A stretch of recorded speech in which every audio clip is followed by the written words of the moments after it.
All right, y'all, welcome to Blacks with Power, the show for blacks in America who want to discover ways to harness their power in order to protect the gains won by the struggles of our ancestors and advance the cause of freedom for themselves, their families, and for others. We believe that for America to be great, to become the beloved community of which Dr. King dreamed, and be the more perfect union our Constitution calls us to be, we must have racial reconciliation in this country.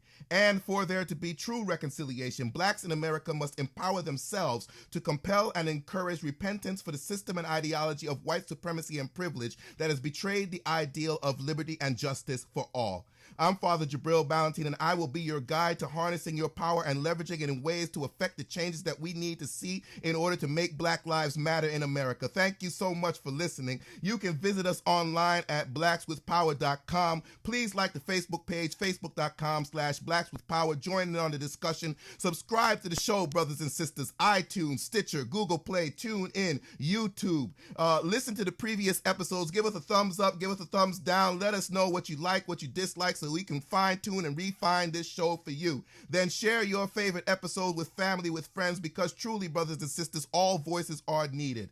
And now we have a lot to discuss, so I want to get right to it. In this episode, I'm chilling with my brother from another mother. Well, actually from the same mother. Y'all don't know about that. Okay, Kenya is a native of Chicago, Illinois, and holds a master's degree in public health from Chicago State University. Prior to that, he earned a Bachelor of Science degree in biology and biochemistry from Lewis University in Romeoville, Illinois. Romeo, they don't know nothing about Casanova, but Nah, me and Romeo ain't never been friends. That's a little old for some of y'all youngins, but dig in the crates and learn something. As a Congressional Black Caucus Foundation Health Policy Fellow, OK worked for Congressman G.K. Butterfield, Congresswoman Barbara Lee, and Senator Patty Murray. During his time with Senator Murray on the Help Committee, he played an instrumental role in signing into law the 21st Century Cures Act of 2016. OK currently serves in the Division of Policy and Strategic Planning at the Department of Health and Human Services, reporting to the Assistant Secretary for Preparedness and Response. In his spare time, as if there is such a thing, he enjoys traveling, music, reading, and giving back to his community as a member of Alpha Phi Alpha Fraternity Incorporated. There go that same mother, y'all. Okay, how you doing, my brother? Sir. All is well, man. I'm blessed to be here. Thank you for having me. It's a beautiful thing to sit with you, man. I'm looking forward to unpacking this and letting brothers and sisters understand the powerful mind that you have and the depth of thought that you bring to policy and how it affects our people, especially from that lens of public health. Brothers and sisters, I always do prep work with guests, right? And so we were talking beforehand, and OK said something that was interesting to me, and I left it there because I wanted to unpack it. We were talking about, issues that face our community and what needs to happen in order for our community to move forward. And you said that the single greatest challenge that you see for young blacks in America is the inability to unify around a socio-economic, political agenda that serves to advance us forward as a people. And tacked on to that, that your single greatest hope within that context is that we would come to a spiritual and cultural identity as a people. So where I wanted to start, and we talk about that, right? And people heard your background in public health. So when you talk about that inability to unify around a socio-economic political agenda that serves to advance us, what exactly do you mean by that? Sure. So one of the things that drew me to the field of public health was the aspect of social justice. Social justice is a tenet of public health. Just by its very nature, it serves to put voice and language to communities that need a voice. And so it just so happens that, based upon my background in terms of medicine, public health, and health policy, I have a passion for advocacy, for being a voice for those who need a way to fully express themselves in different spaces. And so when we talk about the need to kind of grow into, as a people, our spiritual and cultural identity, um, part of the way that I kind of look at that is in terms of equity and justice. And, because we have to reclaim our narrative around our history, our spirituality, our culture, in a day and time where the the person of color or the person of African descent is being attacked in every way Right. possible. Part of what I try to do um, is to serve in a way that allows me to educate, to raise awareness, to speak truth to power. And so, those are ways, just kind of at a high level, those are ways in which I try to drive the narrative, to drive the conversation, to enlighten, to empower, so that um, we can, as a people, get to a better place of empowerment, and therefore, kind of reclaim our greatness, even in spite of and in the midst of the structures and the systems that are in Right. place. Yeah. So, So now we talk about this like the circles of quote unquote woke folk and all the monikers that people have, right? We talk about this at high levels, and in intellectual circles, it all makes sense, right? May not have any mhm, practicality, may not have any applicability, but it makes sense. It makes right, theoretical sense. But from a practical right, standpoint, when you talk about, because what you said was, where we're at in our society now, when we're facing attacks from all angles, why does hmm that, what you said at a high level, explain to me, tell me, why is that matter? Why is that important to me living my life in your opinion? sure. So there's this. There is a systematic and intentional um, methodology or way or approach or strategy that serves to oppress and suppress the quote unquote other, or those who are not in the majority, let's say in the United States. Now, and so part of the way that that plays out in a public health slash medical slash health policy standpoint is, you know, as a patient of color, um, having seen patients as a medical student, um, uh, research supports and substantiates the differences in how patients of color are treated versus their white counterparts. So, for example, um, patients of color or Black patients are less likely to get the same amount of pain medication for a certain health issue. Now, now, that's one example, but we can also certainly pivot into the Right. opioid epidemic, where now, all of a sudden, the opioid epidemic is a huge issue, but when it's affecting those that are not Right. people of color. Right. White folk. So historically, right, right. So historically, our people, we are more challenged with uh, access to health care, um, getting to the doctor, feeling empowered and respected within a context of a patient physician um, encounter. And so when you have, let's say physicians who may not be culturally sensitive or are not fully trained on how to treat patients of color, or patients that don't look like them or share their same background or values, you have the disparities that play themselves out where writ large people of color are dying faster and sooner than white counterparts.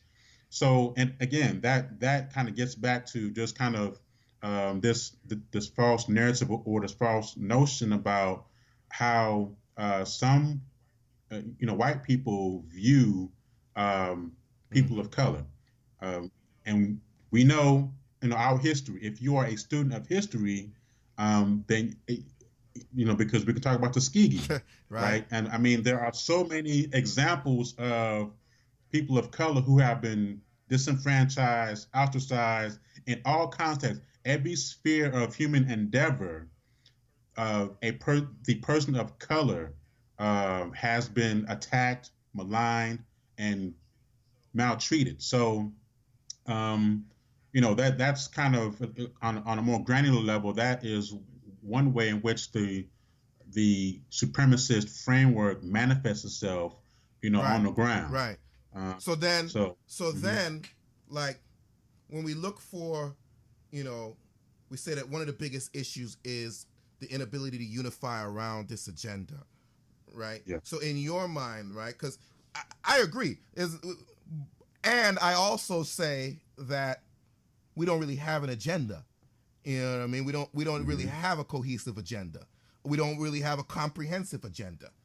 Um, right. and so, from your expertise with what you're talking about and taking into account the public health implications of what we're talking about, right? What would you say would be the agenda that we should be unifying around? Sure. So, I mentioned the socioeconomic political framework or, kind of notion where, and this kind of gets into a much larger context or a much larger, uh, um, conversation. But when we talk about unification, based on my experience, it's so important and I work, on the ground. I am a community organizer. I'm a scholar activist. I'm a former House and Senate staffer.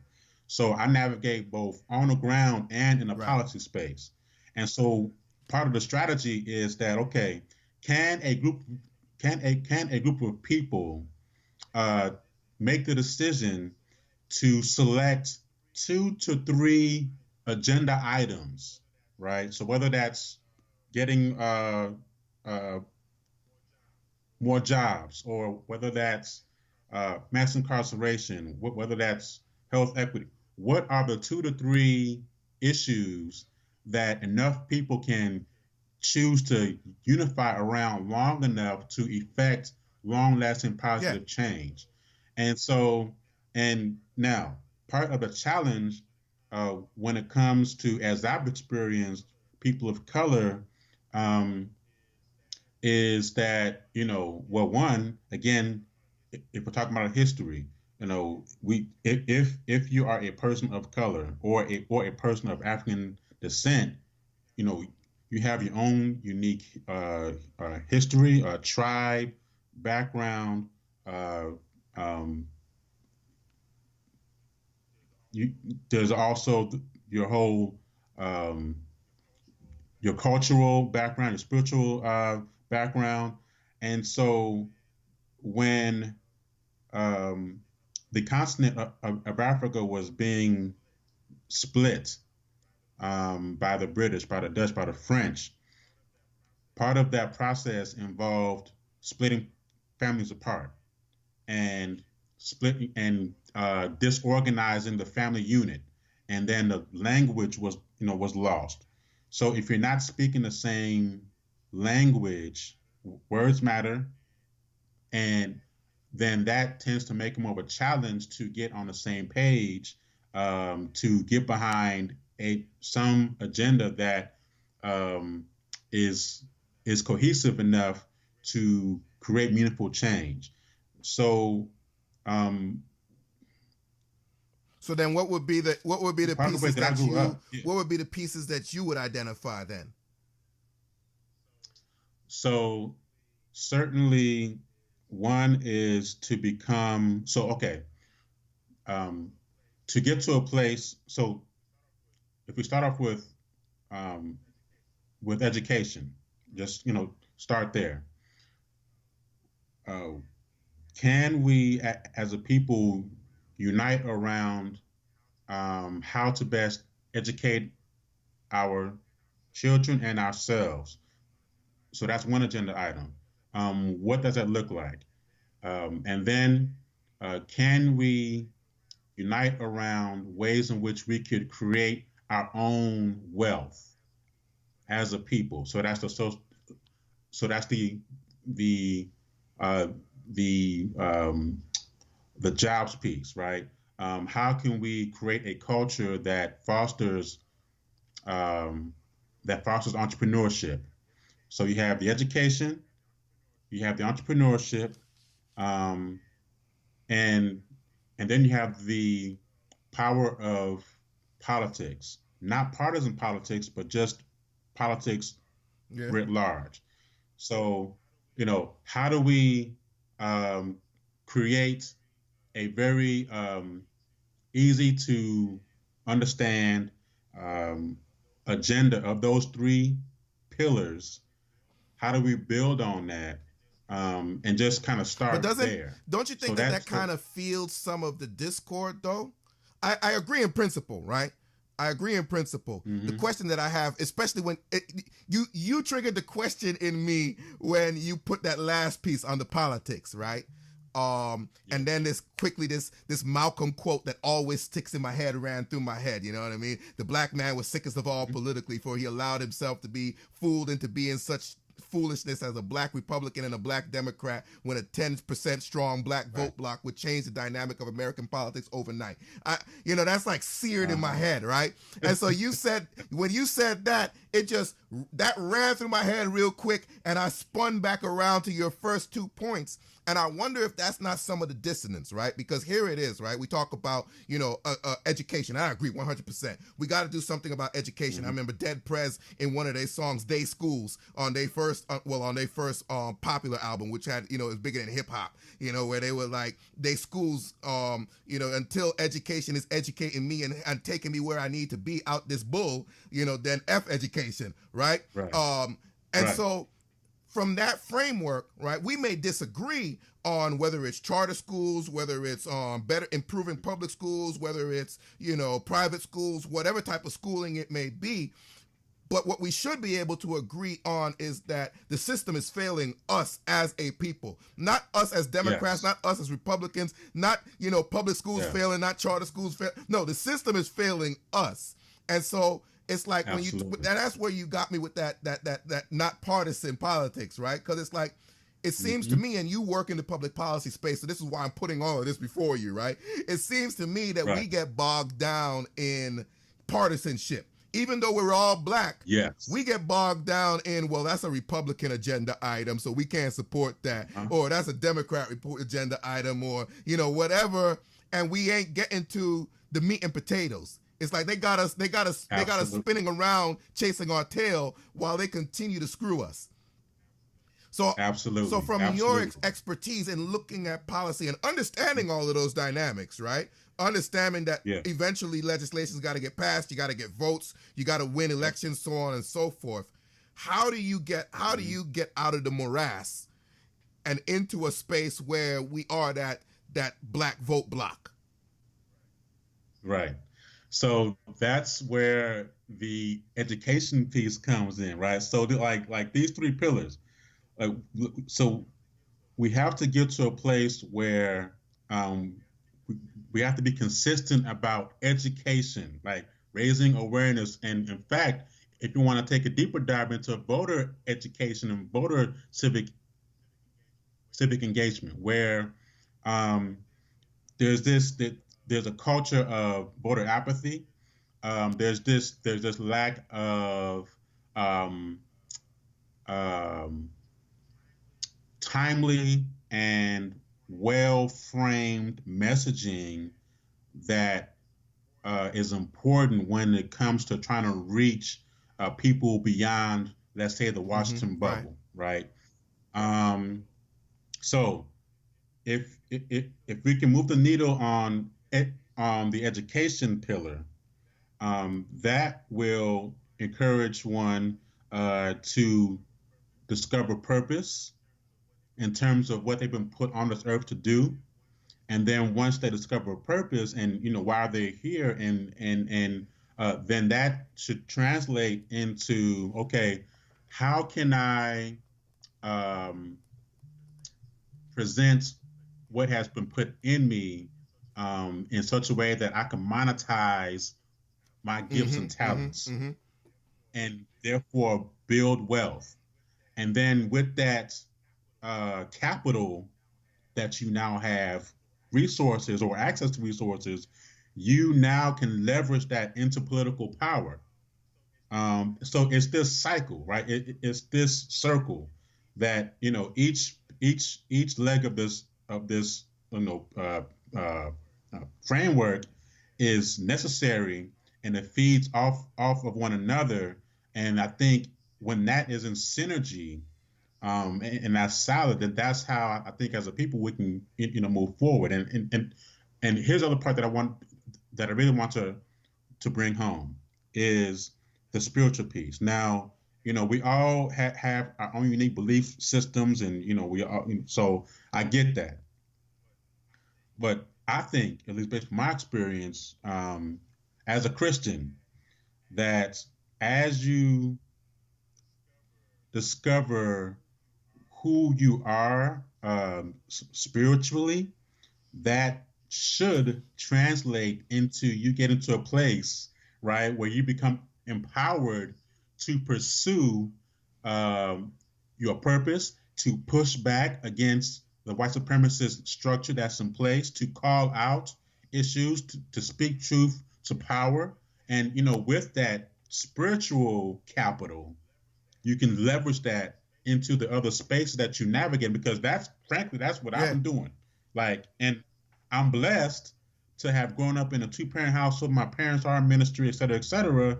And so I have an obligation to share that, my story, and be able to bring light to how I can help you pursue purpose and achieve the greatness that is Oh in yeah, you. yeah, yeah, yeah. I So, mean, that's an important piece that, oh man, I mean, we could do another show on that piece mhm, altogether because of the fact that the problem with that, I agree 100%. I mean, I'm a priest, I better agree. I mean, otherwise you mhm, go question why the hell are you a priest, right? But but what I also acknowledge is that for the majority of us, our spirituality has been colonized. Even our yes, African spirituality has been colonized. yes, There's another yes. famous quote from Jomo Kenyatta who talked about when he said the white man came to Kenya. The white man came to Kenya and they taught us to pray with our eyes closed. And when we closed our eyes, they Right. stole our land. And Uh-huh. they may not have just have stolen your land, but they steal your identity, they steal everything, right? And in the last episode of this Absolutely. show, actually Blacks with Power, I was talking about fear of a black identity, back to the Yep. harkening back to Public Enemy's fear of a black planet. But it is that fear of Yep. black identity. You hear these reports coming out about black identity extremism, blah blah blah, whatever that Yep. means. And what that really is Uh-huh. saying is they're trying to scare black folks away from being sound and sure if their blackness. They trying to roll back James Absolutely. Brown, I'm black and I'm proud, and put Right. us in that place where our faith, our spirituality is colonized, right? And that Absolutely. colonized spirituality don't do us no good. Uh, Oh. So, but uh-huh.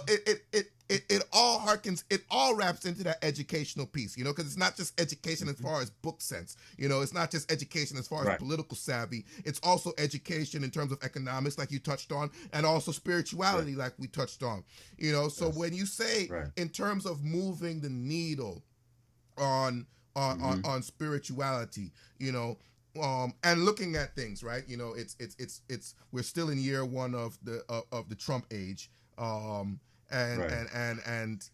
we're gonna have, because white folks ain't gonna impeach him, but we're gonna have Right. we're gonna have So, at least 4 years, and I say we're gonna have 8. Unless David Duke decides to okay. run for president and challenge Trump, I think we're going to have 8. But who am I? Okay. But what kind of time frame do you see in your mind for needing this to happen? Yeah. Like what is another So way of asking that, I guess, to nail it home is, what would you say is your fierce urgency of now level? okay, so I think so. I'll start off by saying that there is nothing new Mm-hmm. under the sun, and that each generation has its own unique challenges to overcome in pursuit of walking out their purpose in the time that they have on this Amen. earth. So let me just start there. Um, am I hopeful that um, even in spite of where we are in our nation's history or in world history, am I hopeful? Yes, because I'm a God is I'm a still in control. Christian, um, absolutely, and as long as he's still on the throne, I'm going to continue to do all that I can to make this place better than how I found it in so much shape or form, right? So, on a more pragmatic level, to give an example of the tide that I believe um, appears to be turning, and this is not to be presumptuous, but certainly want to recognize in terms of earlier this month with the victories in Virginia um, and New Jersey and the blue wave that kind of that kind of washed over the nation. I had the pleasure and the privilege of helping our frat brother Justin Yeah. Fairfax to run and for lieutenant governor. He is now elect, and he'll be taking office in January.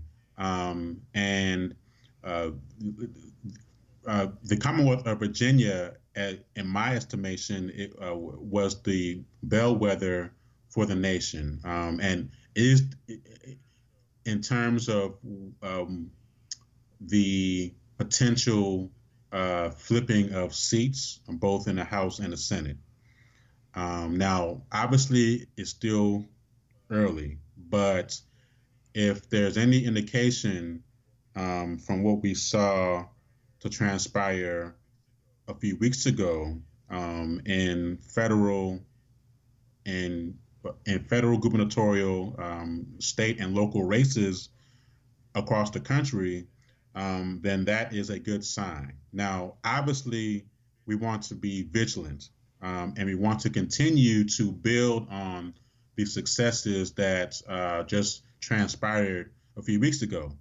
So, um, so I think in that sense, I believe that again, it's a matter of fulfilling uh, your purpose, doing your part, and making this world a better place.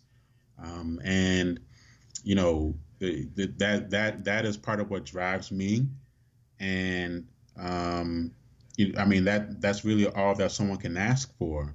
Um, and so that's kind of how I would answer that Okay. question. Okay. Cool. Yeah. Yeah. Yeah. I mean, what you started there makes me ask now. Like, what is on the horizon for you, man? Yeah. Tell us, tell us, tell us what you got plotting, what you got planning, um, where where the journey is taking you, or at least where you think, because we never know, right, until we get there. But at least where you think the journey is taking you next. That's a great question, and I think and because of so you and your audience has the privilege of hearing in a much more granular way my next moves. I'm usually very discreet, and I tend to navigate in stealth mode. Um, Yo, y'all, don't tell nobody. but Don't tell nobody what you about to hear. you know, but I'll share at a just kind of at high level, kind of my vision is global in terms of influence and impact. As I mentioned to you in the pre-conversation, was that I am looking to write my first book to document and to chronicle my life story up until this point, how I grew up, the challenges that I had to overcome to get to this point, especially as a black male. Just really getting into some being very transparent about my journey, my story. Um, so that is one project that I'm looking to get off the ground very shortly. And I also mentioned that I just launched my health policy consulting business. Um, and so I'll be using that as a way to effect change wherever I go on the planet. My goal is to help you get to where you're trying to go. And it's going to offer a whole host of services. It's not just going to be focused on health or policy, but on a whole range of products and services that I'm excited, to get out there on the world stage. Um, and then I'm also looking to pursue a PhD All with right, in terms scholarship, of public policy. scholarship. Right. Absolutely. And so that is part of the next move as well, is to attain a PhD and to be able to produce pioneering um, scholarship in the field of, or so, kind of looking at I, I'm looking to explore the intersections of race, gender, health equity, health disparities, particularly for Black men and boys, and their life outcomes. Um, just kind of putting more voice and language to the lived experiences of Black men and boys, and how policies or systems kind of tend to try to dictate their health and well-being. Now, at a higher level, looking at that within the context of people of color, but if I were to go deeper for Black men and boys, so I have a pretty kind of a broad portfolio, but I also will be taking it deeper to really dissect and to really present substantive data and research to substantiate and to inform policymakers, and to really um, um, better educate my colleagues and those that have an interest and living the best quality of life possible. So those are just a few things that I have brewing, right now. I tend to be on the move. I really have a lot of, ideas that I want to accomplish.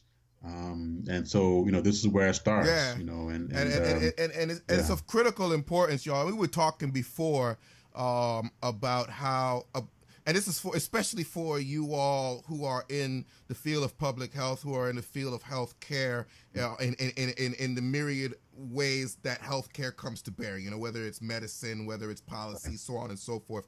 It's of critical importance. Hmm. What we're talking about with OK is of critical importance, because we were talking about beforehand that I would make the argument, even as a theologian, that all of the problems that we face have a public health component.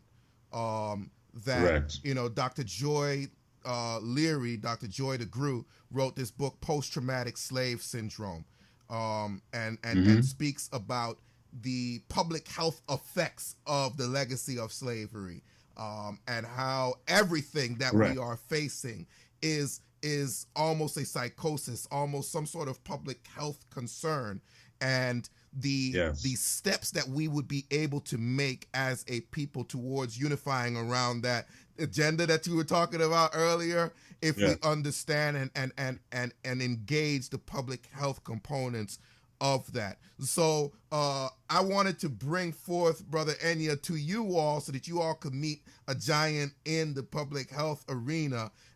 Tell the people. I know you ain't got your website yet, right? And y'all Yeah. don't worry. Right. I'm gonna hold him to making sure that he puts that up post haste. But tell people in the interim how they can reach, because the brotherhood knows him, and the brotherhood benefits from him. They get mentored by him. But those of you who may not be brothers of Alpha Phi Alpha, who may want to engage him and just pick his brain a little more, tell the brothers and sisters out there how to best contact and find you?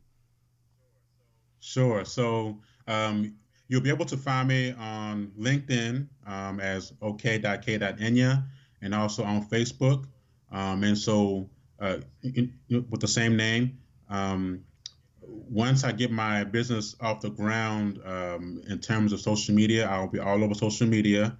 My business name is Enya Strategies LLC. Enya And we'll Strategies put all of this LLC. up so that you all know how to spell it, find it, and then you can Right. always join the Blacks with Power Facebook group, blackswithpower.com/Facebook. I go that route because y'all gotta apply to let in. I want to make sure that people is on the up and up and trying to find solutions for our people. But brother Enya be in Sure. there, and that way you can find him in there and connect with him that way as well. I really appreciate you unpacking this conversation, bro, and spending this time with us Yeah. to start investigating how public health is affecting us where we are and how we can use public health to get us out of where we are into where we need to be. So thank you, brother, for taking that time to share. And so now it's on you, brothers and sisters. I need to hear from you. I want to hear from you. Your questions, your concerns. How do you respond to the idea, the notion of public health being the sunnum bonum, being the foundational thing that we need to look at in terms of addressing the socioeconomic and political disparities and situations that we face as a people? So I want to hear from you. Let me get your comments. Get into the group, blackswithpower.com/Facebook, and let us know what you think. Be sure to like the Facebook page, facebook.com/blackswithpower, and subscribe to the show on iTunes, Stitcher, Google Play, TuneIn, and YouTube. Listen to the previous episodes and leave a review. Give me a thumbs up. Give me a thumbs down. Let us know what you like, what you dislike, because really, brothers and sisters, this show exists for you. Remember, a charge to keep we have, a God to glorify, a never-dying soul to save and fit it for the sky. We have come a long way. Don't let nobody tell you otherwise. Yes, indeed, we as a people have accomplished a great deal, but we ain't there yet. So let us march on till victory is won. Live with power.